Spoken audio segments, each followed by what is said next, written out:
भाई इनसे गुजारिश करता हूँ कि वो मुस्लिम इत्तेहाद फ्रंट के संस्थापक अध्यक्ष जावेद कुरैशी साहब का इस्तेमाल करें और मतीन पटेल जो कि और इनुम भाई का इस्तेमाल अजहर भैया ठेकेदार करेंगे।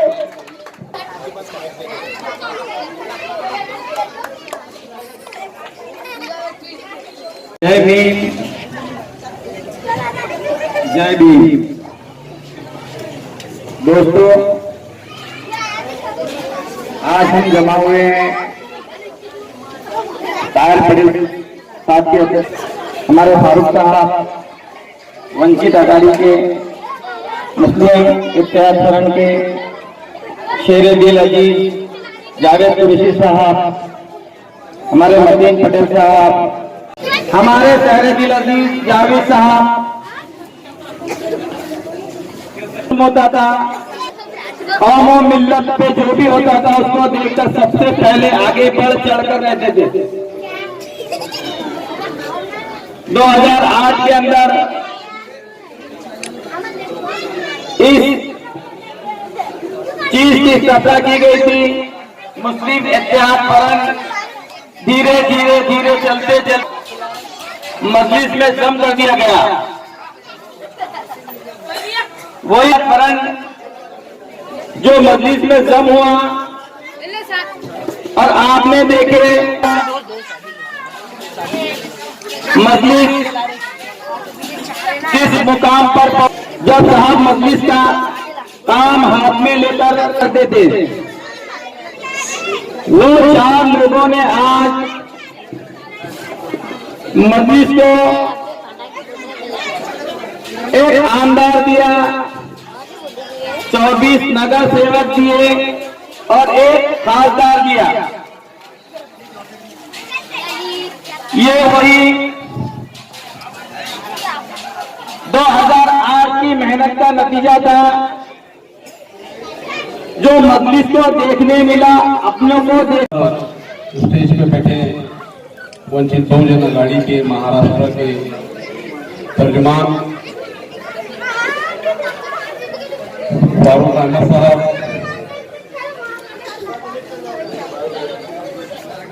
मजलिस इत्तेहादुल मुस्लिमीन के जिम्मेदारान मतीन पटेल साहब, यूनुस भाई,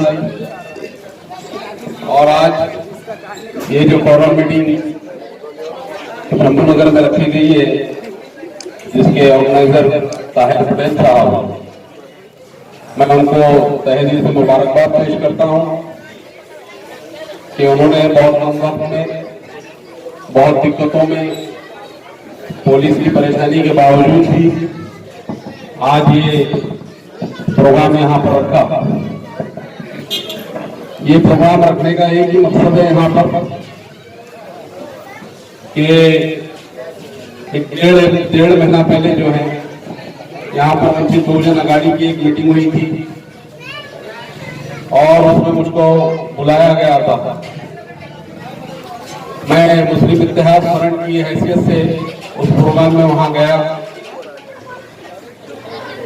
तो जो 2 बातें वंचित बहुजन अघाड़ी लेके चल रही थी, वही 2 बातों के ऊपर हम भी काम कर रहे थे।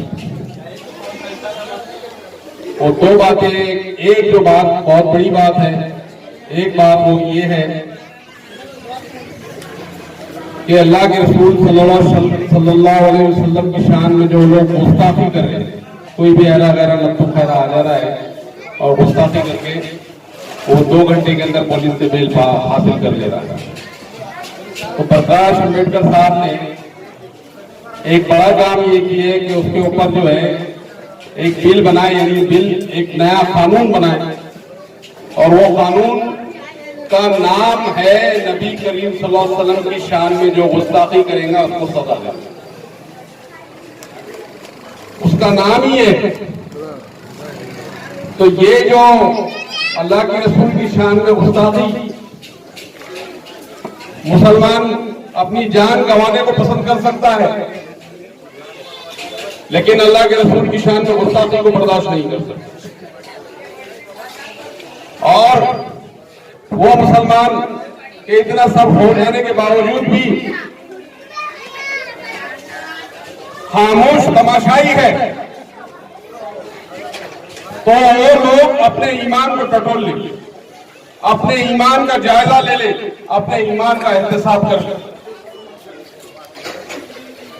क्योंकि इस्लाम के जो 3 पिलर है, तौहीद, आखिरत और रिसालत, इन 3 पिलर में से एक से भी अगर मुसलमान कहीं कमजोर पड़ता है तो आप समझिए कि उसको फिर से कलमा पढ़ना पड़ेगा। एक, अल्लाह को मानना उसके लिए जरूरी है, आखिरत पे उसका ईमान रहना जरूरी है, नबियों के ऊपर उसका ईमान रहना जरूरी है, और नबियों के बाद आखिरी नबी करीम सल्लल्लाहु अलैहि वसल्लम, इनके ऊपर नबियों का सिलसिला खत्म हो चुका है। अब मुसलमानों के बाद से कोई नबी आने वाला नहीं है, और हमारे नबी की शान में कोई गुस्ताखी होती है और हमारा खून अगर नहीं खोलता है, हमारे जिस्म के अंदर अगर लर्जा नहीं तारी होता है, तो उन्हें निकलना पड़ लेना चाहिए। जब तक जन्नत नसीब नहीं होगी उसको, जब तक वो अपनी जान से ज्यादा नबी करीम सल्लल्लाहु अलैहि वसल्लम की गुस्ताखी करने वाले को मारना होगा।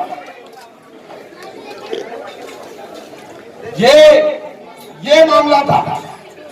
आज जो मुसलमानों का पूरे मुल्क में मामला है वो ये है कि हम खौफ में मुब्तला, नबी की शान में गुस्ताखी भी होती है और हम अपने घर के आगोश में पड़े रहते हैं। नबी की शान में गुस्ताखी भी होती है और हम खामोश तमाशाई बने रहते हैं।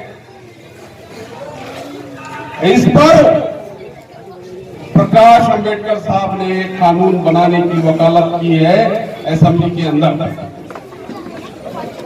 और वो कानून क्या है कि हम समझते थे जब कि कोई भी अल्लाह के रसूल की शान में गुस्ताखी कर दे और 2 घंटे के बाद वो पुलिस स्टेशन से बाहर आ जाए। अब ऐसा नहीं होगा इंशाअल्लाह, अब ये नहीं चलने वाला।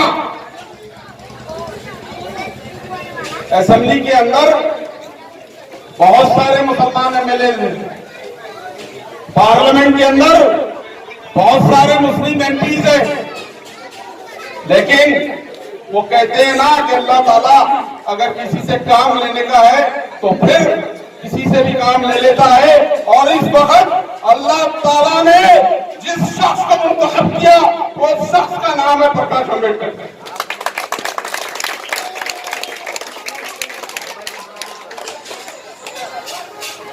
बहुत सारे लोग कुछ बैठे थे, क्यों खामोश तमाशाई थे, क्यों उनका दिमाग नहीं चल रहा था कि एक के बाद हर 8 दिन के अंदर नबी की शान में गुस्ताखी हो रही है और हम खामोश तमाशाई बने रहे। लेकिन ये काम प्रकाश अंबेडकर साहब ने मुसलमानों के ऊपर एहसान अजीम कर दिया कि उन्होंने कहा कि अब अगर मोहम्मद सल्लल्लाहु अलैहि वसल्लम की शान में गुस्ताखी होंगी, ये बिल का नाम बता रहा है, वो बिल पढ़ लीजिए आप अच्छी तरीके से। ये बिल का नाम ही है कि मोहम्मद सल्लल्लाहु अलैहि वसल्लम की शान में गुस्ताखी करने वाले को 3 साल से 7 साल की सजा दी जाए। ये बिल असेंबली के अंदर उन्होंने रखे, जिनको आप लोगों ने चुन के दिए थे उन्होंने नहीं रखा। उनके अखलों पे पर्दे पड़े थे, या वो कहीं तो भी अपनी साठगांठ के अंदर लगे थे। लेकिन असेंबली में नहीं होते हुए भी वो बिल असेंबली में गया, और इंशाअल्लाह मार्च की जब नई असेंबली के अंदर बहस होगी तो वो बिल के ऊपर बहस होगी। हम आप लोगों के पास इसलिए आए हैं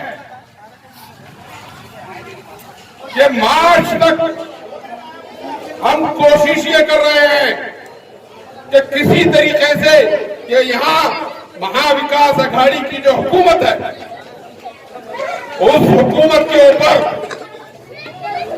मुसलमान प्लस हमारे दलित भाई, हमारे ओबीसी हिंदू भाई इस प्रेशर के ऊपर वजन बनाए और ये कानून को पास करके लिए कि अगले आने वाले वक्तों में किसी की हिम्मत ना हो, अगर हिम्मत हो तो वो 2 घंटे में ना छूटे, उसको मिनिमम 8-10 दिन अगर उस पर गुनाह सादिर हो गया तो आप समझ लीजिए कि कम से कम 3 साल और ज्यादा से ज्यादा 7 साल की सजा उसको मिल जाए। यह कानून बनने वाला। अब मेरा सवाल आप लोगों से ये है कि वो शख्स जिसको हमारे अकीदे की फिक्र है, हमारे लोगों को हमारे अकीदे की फिक्र नहीं है, जिसको हमारे अकीदे की फिक्र है, वो शख्स को हमने सर पे बिठाना या बाय बाय कर देना? मेरा आप लोगों से सवाल है और हाथ उठा के जवाब दीजिए, क्या करना चाहिए?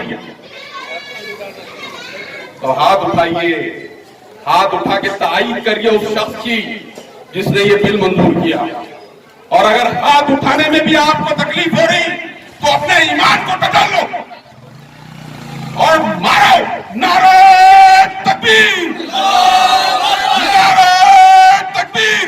हाथ उठाइए, हाथ उठाइए, नारे तकबीर। ये मैं इसीलिए आपके अंदर जो है ये जज्बा जगाने के लिए आया। यहां आने का मकसद मेरा यही है कि अल्लाह के रसूल के ऊपर आपका ईमान अटूट हो जाए और कोई ऐरा गैरा अगर नबी करीम सल्लल्लाहु अलैहि वसल्लम की शान में गुस्ताखी कर रहा है तो उसको मजा चकाने की ताकत भी अपने अंदर होना चाहिए। और इसीलिए आज वंचित बहुजन अघाड़ी हमारी ताकत में इजाफा करने के लिए आप लोगों के पीछे। ये एक बड़ा मुद्दा था जो आपके बीच में आना था और आप समझ लीजिए कि आने वाले वक्त में क्या क्या होने वाला है और आपको क्या क्या करना है। दूसरा जो बड़ा मुद्दा था इसको लेके हम लोग यहाँ पर जो है वंचित बहुजन अघाड़ी के साथ अब शहर के बहुत सारे इलाके जहाँ पर मुसलमानों और दलितों की अच्छी खासी आबादी है, मिली हुई आबादी है, वहां जाके हम उसको टारगेट करके वो एरिया हमको इंतजाम कर रहे हैं। लेकिन उससे पहले जो दूसरा बड़ा मुद्दा है वो है मुसलमानों के 5% रिजर्वेशन। 5% रिजर्वेशन को हम तकरीबन 30 साल से लड़ रहे हैं। इससे पहले भी कांग्रेस एनसीपी की 10 साल हुकूमत रही लेकिन उन्होंने हमको रिजर्वेशन नहीं दिया। अब मौजूदा जो महाविकास अघाड़ी की हुकूमत है उसमें कांग्रेस भी शामिल है और एनसीपी भी शामिल है और ये दोनों जमातें मुसलमानों के वोट से, मुसलमानों का कॉन्ट्रीब्यूशन वोट से सत्ता के अंदर आ गए। मेरा उन तमाम लोगों से सवाल है, मैं कांग्रेस के उन एमएलए से भी सवाल करता हूं, मैं एनसीपी के उन एमएलए से भी सवाल करता हूं कि ये मार्च में जो बिल प्रकाश अंबेडकर साहब ने रखा है एसएमसी के अंदर उसको कितनी मंजूरी दी, ये देखना पड़ेगा। और उसके बाद आप लोगों को फैसला करना पड़ेगा कि हमको क्या करना है। अगर रिजर्वेशन के बिल, रिजर्वेशन 5% और नबी करीम सल्लल्लाहु अलैहि वसल्लम की शान में गुस्ताखी करने वाला बिल ये लोग अगर मंजूर नहीं करते तो आपको सोचना पड़ेगा कि बैलेट पेपर पे आपको क्या करना है। आपने औरंगाबाद शहर में बड़ा इंकलाब बर्पा किया था, बहुत बड़ा इंकलाब बर्पा किया। आपने पहला इंकलाब यह बर्पा किया कि यहां मजलिस इत्तेहाद मुस्लिमीन का एक एमएलए दिया। आपने दूसरा इंकलाब जब बर्पा करा जब यहां पर एक जमात जिसको कोई पूछता नहीं था उसके 25 कारपोरेट और एक बड़ा इनकलाब सियासी यहाँ आपने ये किया वंचित बहुजन आघाड़ी के सपोर्ट से कि एक मेंबर ऑफ पार्लियामेंट चुना के देंगे, जो कभी हम सोच नहीं सकते थे। गाजी सलीम के बाद आज तक कोई मेंबर ऑफ पार्लियामेंट पैदा नहीं हुआ औरंगाबाद शहर में, यहाँ पर सिर्फ शिवसेना रही। उसके बाद अब अगर इसके बाद अगर कोई यहाँ मेंबर ऑफ पार्लियामेंट रहा तो ये मजलिस इत्तेहादुल मुस्लिमीन का और वंचित बहुजन आघाड़ी किसके दम पर मेंबर ऑफ पार्लियामेंट यहाँ पर चुना गया? वंचित बहुजन आघाड़ी के वोटों से 1.25 लाख वोट इस चश्मदीद गवाह आपके सामने खड़ा था। पूरे जिले में 1.25 लाख वोट, अंदाजा कर लीजिए आप। और उस जज्बे का, उन लोगों के उस जज्बे का भी अंदाजा कर लीजिए आप कि जबिंदा लॉन्स के ऊपर प्रकाश अंबेडकर ने एक पतंग हाथ में लिया और अपनी कौम से मुखातिब कर दिया, ऐ मेरी कौम के लोगों, ये पतंग का निशान है और इस पे आपको वोट मारना है। उस जज्बे का अंदाजा करिए, उस स्पिरिट का अंदाजा करिए कि मुसलमान का वोट तो फूटा लेकिन दलित का वोट नहीं।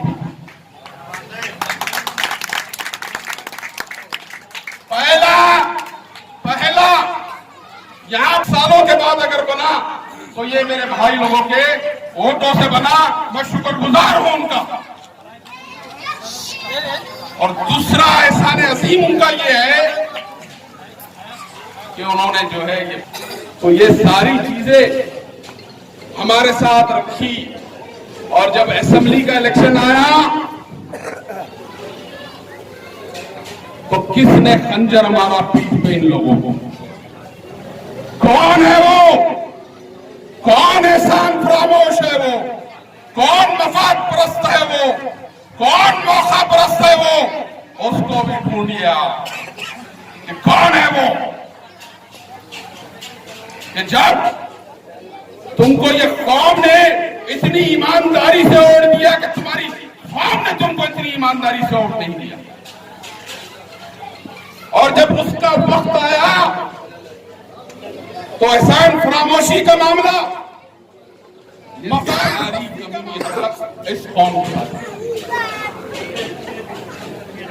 अब वो मंजर भोपाली साहब का एक शेर याद आ रहा है, क्या है अभी बोलता हूं बाद में, याद आ रही।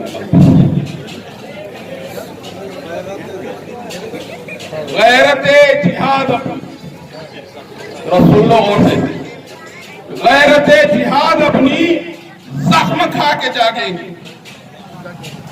दूसरा अब हमने ये तय किया कि ये जो अलायंस था वंचित बहुजन आघाड़ी के साथ, मुस्लिम मजलिस इत्तेहाद मुस्लिमीन का जो अलायंस था वो टूट गया। अब जो नए फिगर्स आपके सामने आएंगे, वक्तन फवक्तन अभी आना होगा हमारा, हम इंशाअल्लाह आपके सामने वो रखते जाएंगे। आपके जहनों में हम ठोसेंगे कि आपको क्या करना है। उस वक्त आपको याद आएगा कि हमने जब पहले कहा था वो बात सही साबित हुई, जब दूसरी बार कहा था वो बात साबित हुई, अब तीसरी बात हम महानगर पालिका के इलेक्शन में आपके पास आ गए और इंशाअल्लाह जब वो बात कहेंगे तो पूरे वसूख के साथ कह रहे हैं कि वो भी बात सही नहीं। आपने तस्वीर नहीं किया था कि इस जम्मू नगर में भी कोई कारपोरेटर चुन के आता, मैं ही आया था, मैं ही जिम्मेदार था मजलिस इत्तेहाद मुस्लिमीन। कभी हमने सोचे नहीं थे यहाँ पर कि हम चुन के भी आएंगे, लेकिन अल्लाह का करम था, आपके वोटों की बरकत थी। एक जो है कारपोरेटर गप्पू कुरैशी की शक्ल में आपने मेंबर कारपोरेशन भेज दिया, इसलिए हाँ सर। अब हम इसके ऊपर जो है कुछ, मैं फारूक साहब से कह रहा था कि ये जो हल्का है कम से कम चिकल थाने से लेके तो जो है सादत नगर, ये जो पॉकेट है, ये कोने से लेके वो कोने तक, ये पॉकेट के अंदर था। अब भले ही जो है अलायंस खत्म हो गया होगा, लेकिन हमने वो अलायंस को थाम लिया अभी, और वो थाम लिए, और आपकी जिम्मेदारी है कि वो अलायंस को कैसा चलाना। ये जो हल्का है आपका, मैं सिर्फ इसकी बात कर रहा हूं, अभी उधर नहीं जा रहा हूं और उधर भी नहीं जा रहा, कहीं नहीं जा रहा हूं। मैं समझता हूं फारूक साहब, मैं समझता हूं कि इस चिकल थाने से शहादत नगर तक आप मेजोरिटी वोट बना रहे हैं। अगर आपके पास यहां पर आप प्रभाग सिस्टम होने जा रहे हैं, आपको याद है 3 वार्ड का 1 वार्ड होना, समझ में आ रहा है आपको? 3 वार्ड का 1 वार्ड होना। अब आप जो है सिंगल चुन के नहीं आ सकते, आपको एक साथ एक प्रभाग के 3 लोगों को वोट डालना है, और 3 लोग जो है एक साथ भेजना है। तो आपका जो वोट है वो माइनॉरिटी में चलेगा। अब आपके पास उतना वोट नहीं है। फर्ज करो मिसाल के तौर पर 1 रुपया आपके पास है, 20 पैसे आपके पास है, और आपके दलित भाइयों के पास 40 पैसे, तो कितने हो गए? 60 पैसे हो गए। 20 पैसे में आप उल्टा लटक गए तो कुछ हासिल नहीं कर पाएंगे। जो खरीदना चाह रहे हैं आप, आपको नहीं मिलेंगे। ये जो 40 पैसे ये आपके साथ में रहेंगे तो आप मेजोरिटी बनेंगे, यानी 60 पैसे बटेंगे। और जो बड़े फख्र से 40 पैसे लेके बैठे हुए हैं कि हमको कोई हरा नहीं सकता, उनको हम हराएंगे, उनको हम हराएंगे। इस बात को आप गांठ बांध लीजिए और समझ लीजिए।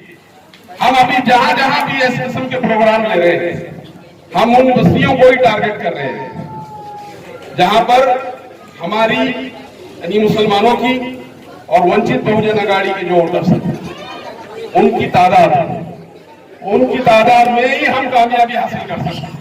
हमने उनके सपोर्ट से ही मेंबर ऑफ पार्लियामेंट चुना के लाया है, और उनके सपोर्ट से ही मैं ज्यादा बड़ी बात नहीं करता हूं। ये जो पूरा मैंने आपको पट्टा बताया, यहां पर ये पूरे पट्टे में वंचित बहुजन अघाड़ी, मुस्लिम इत्तेहाद फ्रंट एक तरफ, और शिवसेना, बीजेपी, कांग्रेस, एनसीपी सब एक तरफ। ये है, यही मेजोरिटी होगा और यही होने वाला। आप लोगों का अगर साथ रहा तो आप समझ लीजिए कि औरंगाबाद महानगर पालिका के अंदर ये पॉकेट में अगर 50 वो कारपोरेटर्स हैं तो 25 आप लोगों के कारपोरेटर, 25 आप लोगों के कारपोरेटर। अभी सिर्फ एक हिस्सा बता रहा हूं, आपको सुन लीजिए, आप एक हिस्सा बता रहा हूं। और ये जो सोशल इंजीनियरिंग जो है यहाँ पर वंचित बहुजन अघाड़ी की और हमने मिलकर जो है तय की है, ये सोशल इंजीनियरिंग पे अगर काम होता है तो मैं नहीं समझता कि फिर वो मध्य का हल्का हो या वो पूर्व का हल्का हो, वहां से हम और 25 सीटें ना लेकर। तो ये पूरा फिगर जो है हमारे को महानगर पालिका के मेयर के करीब लेके जाए, मेयर के करीब जाए। ठीक है, हम जो है ये अगर कामयाबी हासिल ना कभी कर पाए तो आप ये समझ लीजिए कि वंचित बहुजन अघाड़ी इंशाअल्लाह उसके बगैर इस शहर के अंदर महापौर नहीं बन पाता। ये बात भी तय है। जिन लोगों ने इन लोगों का साथ छोड़ दिया, हमने उनका साथ, उनका एहसान को बुलाया नहीं। मुसलमान एहसान नहीं बुलाया करते दोस्तों, और खासतौर से वो एहसान जो नबी करीम सल्लल्लाहु अलैहि वसल्लम की जात से जुड़ा हुआ। और जब वो एहसान कि आप लटक गई तो मेंबर ऑफ पार्लियामेंट आप नहीं दे सकते, इनके ऑर्डर ने वो मेंबर ऑफ पार्लियामेंट आपको दिया। ये ऐसे एहसानात हैं, इनका वक्त अगर आया तो आपको बिला चूं चरा इनको सपोर्ट करना पड़ेगा। हम इसके बाद और आप लोगों के पास आएंगे, फिर गुजारिश। और आप अगर ये चाहते हैं कि हमने आपसे भीख मांगना, तो नबी करीम सल्लल्लाहु अलैहि वसल्लम के सदक़े में आपसे भीख भी मांगा। लेकिन हम इन दोस्तों का साथ नहीं छोड़ने वाले, इसलिए कि ये वो कारनामा उन्होंने हमारे लिए अंजाम दिया जिसको हमारे कोई लीडर ने कारनामा वो अंजाम नहीं दिया। ये वो कारनामा उन्होंने ये अंजाम दिया। तो ये बड़ा मुद्दा है। ये आने वाले वक्त में ये कहेंगे कि नबी करीम सल्लल्लाहु अलैहि वसल्लम के सदक़े में यहाँ पर ये नया कारनामा आप अंजाम दो तो आपको देना पड़ेगा, क्योंकि वो कारनामा ये लोगों ने अंजाम दिए जो हमने नहीं किए, वो कारनामा इन्होंने किए, और इसका बदला देना पड़ेगा हमको। अगर हमारे अंदर ईमान है तो ये ईमान को जगाना पड़ेगा, और ये ईमान को जगा कर ही हम जो है उस एहसान का बदला ले सकते। ये पहला एहसान जो मेंबर ऑफ पार्लियामेंट आपको किया, दूसरा एहसान जो ये बिल अल्लाह के नबी करीम सल्लल्लाहु अलैहि वसल्लम की आमद रसूल के ऊपर जो बिल पेश किया, वो बिल पेश किया। ये सारी बातें हैं जो आपके बीच में है कि फिर वो शेर मैं आपसे कह रहा हूं जो पहले कहा था, क्या था, गैरत जिहाद अपनी जख्म खा के जाएगी। हमने जिहाद कर ली पार्लियामेंट के अंदर और हम जीत भी गए। जख्म खा के जागेंगी। तुमने जख्म दिया, कौन है वो जिसने जख्म दिया? गैरत जिहाद अपनी जख्म खा के जागेंगी। और जख्म दिया इसका मतलब पहला वार तूने कर दिया हमारे ऊपर। गैरत जिहाद अपनी जख्म खा के जागेंगी, पहला वार तुम कर लो जिसने तुमने कर दिया एहसान फरामोशी करके, दूसरा हम करेंगे इंशाअल्लाह, दूसरा हम करेंगे। यही चंद कलमात थे, यही कुछ गुजारिशात आपके बीच में थी। ये मुसलसल अभी जब तक जो है ये सिलसिला चलता नहीं, जब तक असेंबली के अंदर वो बिल पास होता नहीं, ये तहरीक हमारी चालू रही थी, और ये तहरीक हम खत्म करने वाले नहीं है जब तक वो कानून को हम मंजूर करने नहीं देंगे। और कानून जब भी पास होगा जब आप लोगों का सपोर्ट, आप लोगों का साथ, आप लोगों की मोहब्बतें हम लोगों के साथ में रहेंगी। यही चंद कलमात थे जो आपसे गुजारिश थी आपके सामने रखते थे। और इसके बाद मैं जो है यहाँ पर हमारे बीच में जो वंचित बहुजन आघाड़ी के महाराष्ट्र के तर्जुमान जो है तो फारूक अहमद साहब यहाँ पर मौजूद है, मैं उनसे गुजारिश करता हूँ कि वो आपसे मुखातिब हुए। मेरे साथ मंच पर मौजूद मुस्लिम इत्तेहाद फ्रंट के संस्थापक अध्यक्ष मेरे अजीज साथी अली जनाब जावेद कुरैशी साहब, हमारे साथ मंच पर बैठे हुए हमारे भाई रविंद्र चौधरी जी, वंचित बहुजन नौजवान सतीश गायकवाड़ जी, मेरे साथ बैठे हुए मुस्लिम इत्तेहाद फ्रंट के जिम्मेदार मतीन पटेल साहब,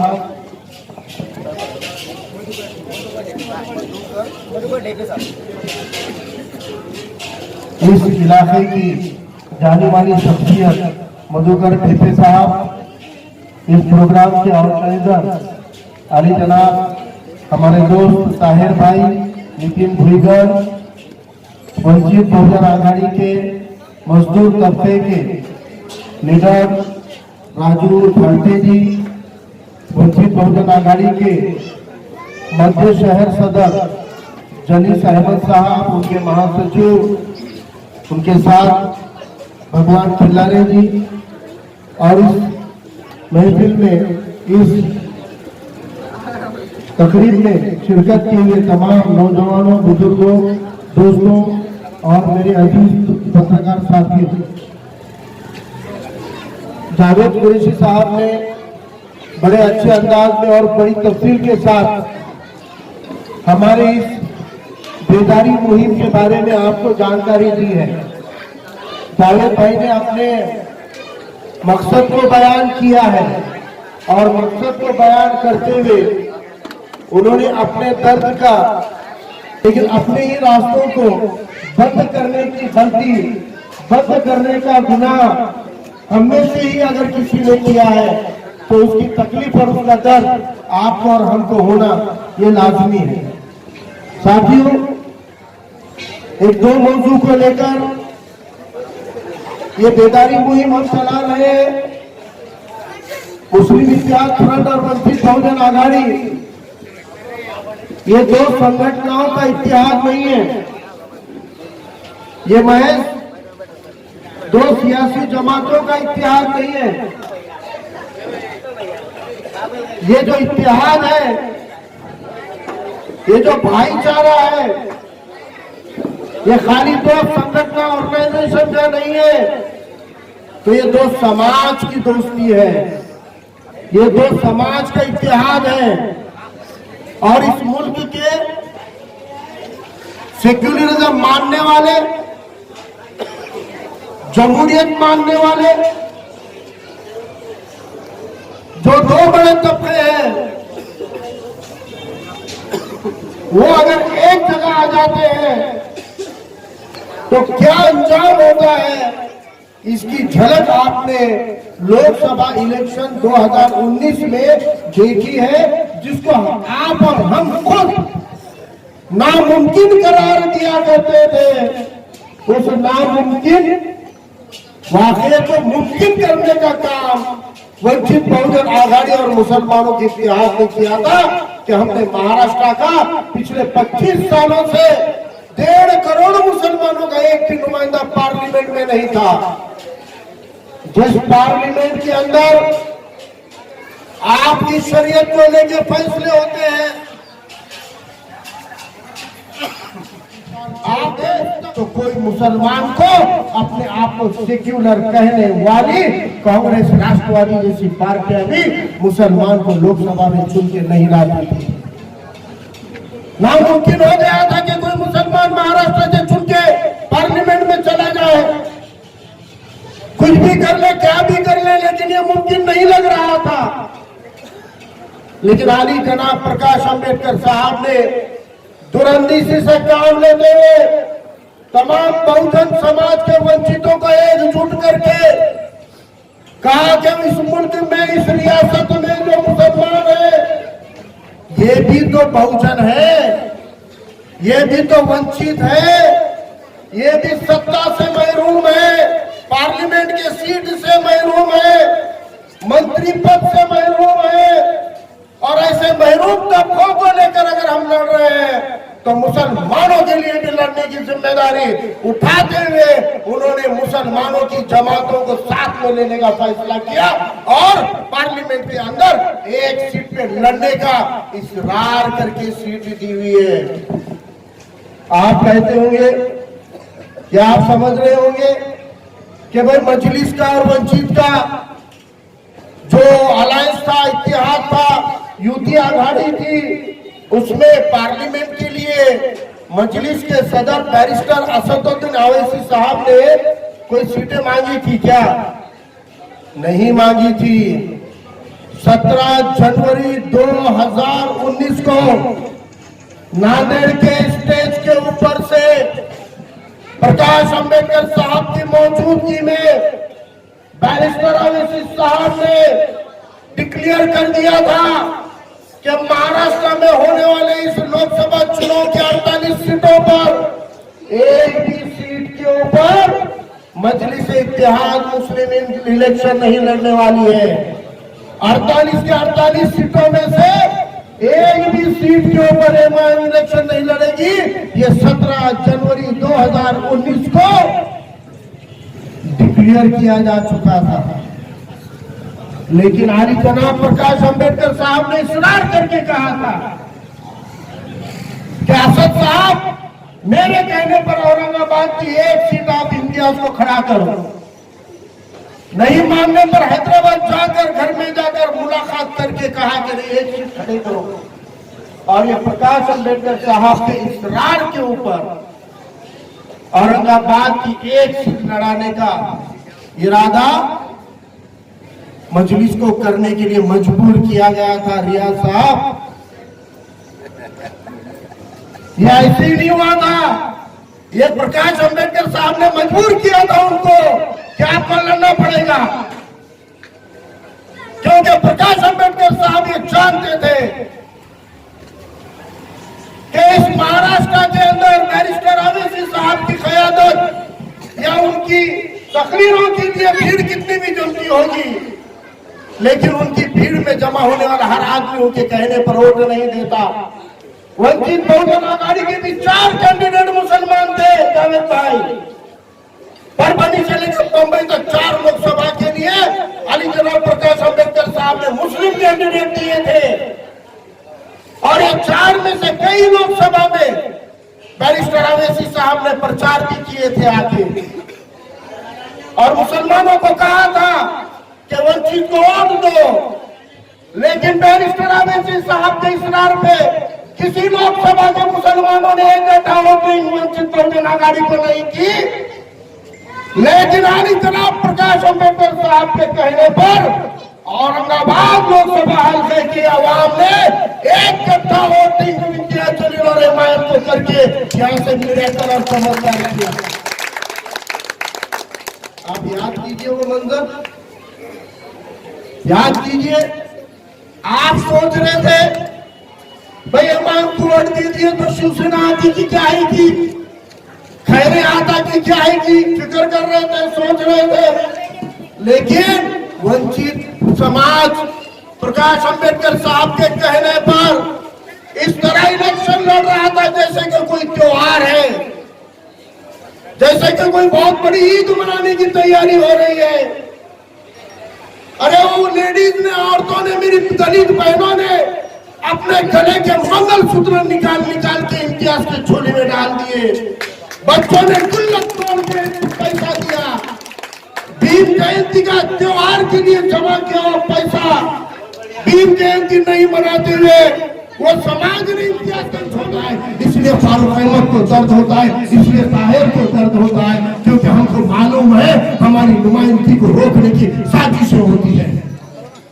अरे भाई बहनों ने धोखा किया तो कुछ नहीं लगता, कांग्रेस के कई जख्म हमने खाए हैं, राष्ट्रवादी के पीठ पे हमने मार खाए, पीठ पे वार सहन किए हैं।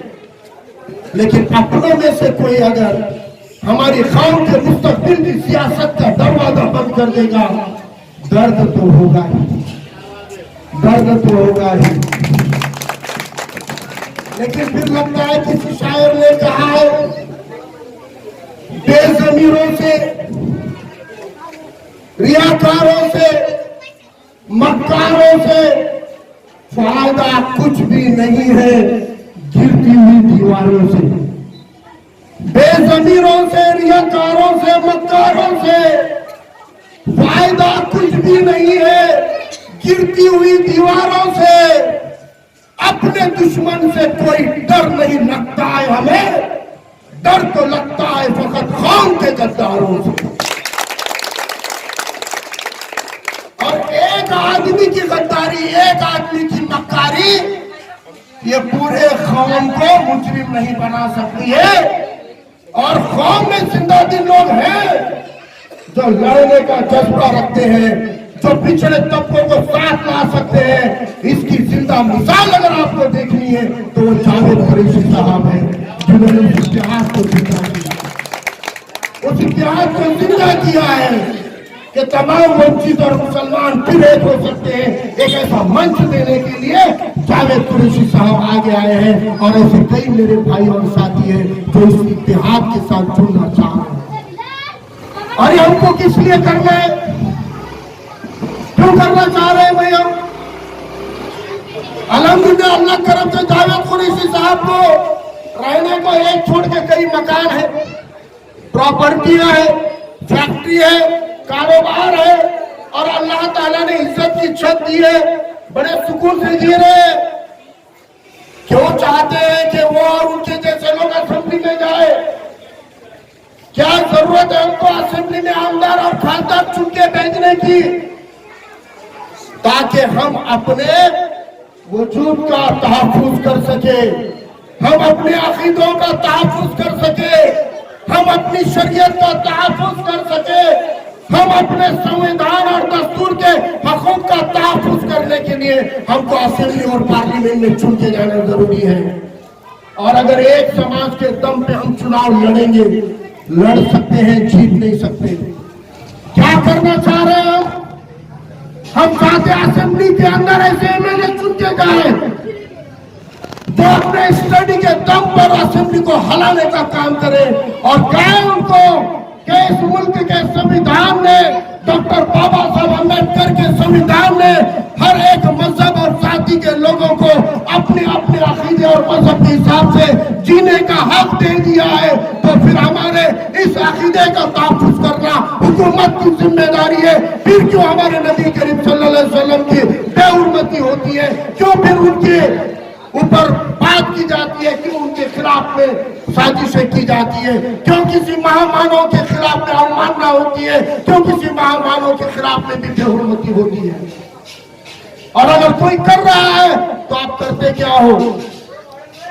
खुदा ना खास्ता नौन बिल्ला अगर बेहुरमती का वाक़या आपके सामने आ गया, नौजवानों तुम क्या करते हो?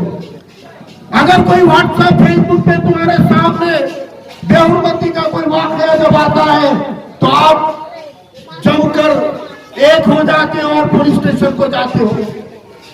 पुलिस स्टेशन में जाने के बाद आप उनको कहते हो कि भाई इसके ऊपर गुनाह दाखिल करो, एफआईआर फाड़ो।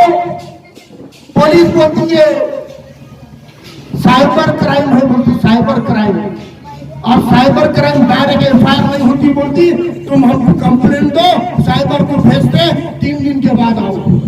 बराबर है ना पत्रकार साहब? सही है, करेक्ट है कि नहीं समाचार वाले साहब? 3 दिन के बाद आओ, क्योंकि साइबर संदेह के लिए बोलती हो क्या है, और 3 दिन के बाद नौजवान फिर जाते, फिर वहां पे अपनी भीड़ जमती है, फिर एहतजाज करते हैं, फिर बोलते हैं क्या हुआ भाई, एफआईआर क्यों नहीं हुई? फिर बोलते चल आओ। बच्चों में गुस्सा पनपता है, रोष होता है, और जब बच्चे पुलिस स्टेशन पे जाके दबाव बना के देते हैं क्या एफआईआर दाखिल करनी पड़ेगी, तो थोड़ी देर के लिए शहर में टेंशन क्रिएट हो जाता। पुलिस वाले सब जगह मार्केट बंद कराते, और इतना करने के बाद कोई एफआईआर दाखिल हो भी जाती है तो क्या कलम लगा के गुनाह दाखिल करते बताए आपको? 295 और साइबर की 1-2 कलम। जब आप सुकून से एफआईआर फट गई देख लेते हो आंखों से और घर को जाके सोते हो, तो आपके घर को जाने के पहले इस कलम में बेलेबल कलम है ये, तो पुलिस स्टेशन में बॉन्ड लिख के ले लेते। आप घर को जाने के पहले जो गुस्ताखे रसूल है उसको पुलिस को घर पे छोड़ के आती है। बड़े शर्म की बात है, क्योंकि कानून में उनको लॉकअप में डालने का, जेल में डालने का कोई प्रोविजन नहीं है। इसलिए आली जनाब प्रकाश अम्बेडकर साहब ने एक कानून का ड्राफ्ट बनाया है और उसको नॉन बेलेबल से नॉन बेलेबल ऑफेंस बनाया है। उसको जेएमएससी या पुलिस स्टेशन के नहीं तो सेशन ट्रायल बनाया है। जैसे 353 का कानून है ना सरकारी अधिकारी पे, पहले थप्पड़ भी मारे तो पुलिस स्टेशन से बेल होती थी, अब अमेंडमेंट हो गया, सेशन ट्रायल हो गया। अब किसी सरकारी ऑफिसर को थप्पड़ मारे तो जेल में जाना पड़ता है, पीसीआर मिलती ना, कई दिन तक जेल में रखते ना, सड़ा देते फिर बेल मिलती। ऐसा ही सेशन ट्रायल कानून लाओ, इस डिमांड के लिए अली जनाब प्रकाश अम्बेडकर साहब ने नबी करीम सल्लल्लाहु अलैहि वसल्लम के बेहुरमती के खिलाफ कड़क कानून बनाने का ड्राफ्ट बनाकर असेंबली में, विधान परिषद में टीचर कॉन्स्टिट्यूंसी के आमदार कपिल पाटिल के जरिए पेश किया। जो मुसलमानों के वोट लेते वो कांग्रेस के वोटनगर से वोट लेना, आमदार भी है ना, राष्ट्रवादी के भी आमदार है ना असेंबली में। शिवसेना सेक्युलर बन गई ना कांग्रेस राष्ट्रवादी के तुकेल में, तो शिवसेना की तो सत्ता ही है, कांग्रेस की सत्ता है, राष्ट्रवादी की सत्ता है। हम चैलेंज कर रहे हैं उनको, आने वाले मार्च के सेशन में अगर उस ड्राफ्ट के ऊपर, बिल के ऊपर अगर कानून नहीं बनाया गया तो कांग्रेस की और शिवसेना और राष्ट्रवादी की सरकार मुसलमानों के लिए, संविधान वालों के लिए, वंचितों के लिए कितनी बेईमान है यह साबित हो जाएगा और उसके खिलाफ रास्तों में उतरने का कानून चला। ओबीसी जैसे वंचित घटकों के साथ मुसलमानों का इतिहास नहीं होगा, हम आमदार खासदार नहीं बन सकते, ये बात समझ लीजिए। और वो बनाने के लिए ये इतिहाद करके आज हम चाहते हैं कि ऐसे बिल बने, ऐसे कानून बने जो गुस्ताखे रसूल को सालों साल, महीनों महीना जेलों में सड़ाने के कड़क कानून बनता है। दूसरी डिमांड है रिजर्वेशन की। में अच्छे अहदों पे जाए, ऐसा इस सिस्टम को लगता क्या? आप कलेक्टर बनना लगता है क्या? आप अच्छे इंजीनियर बनना लगता है क्या? आप डॉक्टर बनना लगता है क्या? नहीं लगता। इसीलिए तो रिजर्वेशन की तरकीब की गई है, रिजर्वेशन का प्रोविजन किया गया है कि अगर सिस्टम भी बेईमान हो गया तो रिजर्व सीट है बोलते मुसलमानों के लिए वो सीटें तय होनी चाहिए। और ये कानून बनाने के लिए संविधान की कोई रुकावट नहीं है। 2014 में यही कांग्रेस राष्ट्रवादी ने 5% मुसलमानों का तालीम और नौकरियों में रिजर्वेशन दिया था। ठीक है, नौकरियों के रिजर्वेशन का केस चल रहा है, मराठा रिजर्वेशन खारिज हो गया, लेकिन आपको यही जानकारी देते हुए बड़ी खुशी होती है 2015 में हाई कोर्ट ने भी और सुप्रीम कोर्ट ने भी मुसलमानों के तालीमी रिजर्वेशन को मंजूर करते हुए कहा है ये लागू करो, क्योंकि मुसलमान तालीम में पिछड़ा हुआ है। मराठा समाज का रिजर्वेशन रिजेक्ट होने के बावजूद सरकार बोल रही हम देंगे, मराठों को रिजर्वेशन देंगे, जो विरोध नहीं है। लेकिन जो मुसलमानों का रिजर्वेशन देने का ऑर्डर दिया हाई कोर्ट ने, जो मुसलमानों का रिजर्वेशन देने का सुप्रीम कोर्ट ने ऑर्डर दिया है, वो मुसलमान खामोश बैठे, इसलिए हुकूमत रिजर्वेशन नहीं दे रही है। हमको अगर अपना दस्तूरी हक हाई कोर्ट सुप्रीम कोर्ट ने दिया हुआ अगर लड़के लेना है तो हमको मुत्तहिद होकर रास्तों पर उतरना पड़ेगा। ठीक है, मराठा समाज के जैसे वायलेंस वाले बड़े आंदोलन नहीं कर सकते हैं, हम हुकूमत को धमकी नहीं दे सकते, लेकिन हम जमहूरी तरीके के एहतजाज तो कर सकते हैं ना, रास्ते पे तो उतर सकते हैं ना, मोर्चे तो निकाल सकते हैं ना, धरने तो दे सकते हैं ना। तो ये दो मांगों के लिए मुसलमानों को रास्ते पे उतरने की जरूरत है, क्योंकि जब तक आप रास्ते पे नहीं उतरोगे हुकूमत तुम्हारी तरफ तवज्जो नहीं देगी। क्योंकि आपने सुना होगा ना, जब तक बच्चा रोता नहीं तब तक माँ दूध नहीं पिलाती है। कौन सी माँ दूध नहीं पिलाती? सच्ची माँ की बात कर रहा हूँ। सच्ची माँ भी अपने ही बच्चे को रोने के बावजूद दूध नहीं पिलाती। क्या बोलती? 2 बर्तन रह गए, इससे धो लेती, बाद में दूध पिलाती। बोलती बोलती कि नहीं बोलती?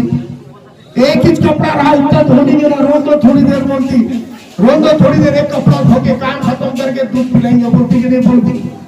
अरे जब सच्ची माँ अपनी औलाद को रोने तक दूध नहीं पिलाती, आप इस हुकूमत को सच्ची माँ समझते क्या? ये हुकूमत को सच्ची माँ समझते क्या?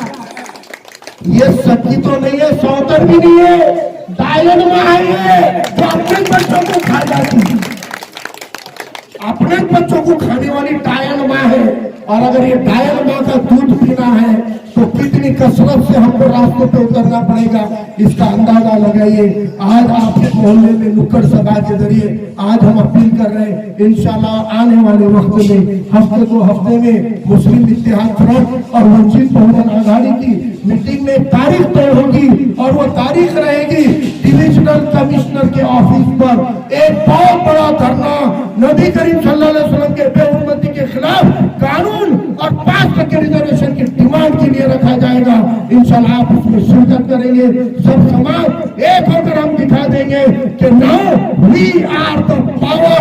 अब हम हुकूमत बना भी सकते हैं, हुकूमत बिगाड़ भी सकते हैं। इसलिए हमें हुकूमत से कहना चाहते हैं कि हमसे मशवरा लेने की आदत डालो, हमसे मशवरा लेने की आदत डालो, क्योंकि एक दौर में हमने भी हुकूमत की हुई है, हमको भी मालूम है हम भी बादशाह रहने वाले। इसलिए हुकूमत हलाने के लिए, गिराने के लिए और अपनी हुकूमत लाने के लिए SC ST OBC का, वंचित और मुसलमानों का इत्तेहाद जरूरी है। और आने वाले दौर में इंशाल्लाह मुस्लिम इत्तेहाद फ्रंट और वंचित बहुजन आघाड़ी के जरिए एक ऐसा इत्तेहाद हम करेंगे और आने वाले दिनों में मुसलमान हो या तमाम वंचित घटक हो, एक दूसरे को वोट करेंगे, एक दूसरे को चुन कर लाएंगे, ताकि हम सत्ता में आ सके, हुकूमत में आ सके, चाहे बल्दिया हो, जिला परिषद हो, ग्राम पंचायत से लेकर दिल्ली के पार्लियामेंट तक। हम अगर एक हो जाएंगे आपको कोई नहीं हरा सकता।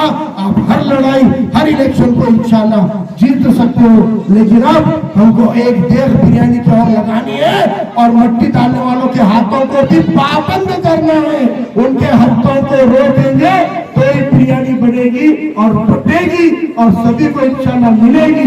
एक ऐसा इतिहास मुस्लिम इतिहास फ्रंट और वंचित बहुजन आघाड़ी के जरिए इंशाल्लाह सामने आएगा। आप तमाम लोगों ने लंबे अरसे से यहाँ इंतजार किया, जावेद भाई की हमारी तकरीरों को सुना। मैं आप तमाम लोगों का शुक्रिया अदा करता हूँ और अपने मुखालिफिन को इशारा करता हूँ कि है ये हथियार दुश्मन ताक में बैठा हुआ।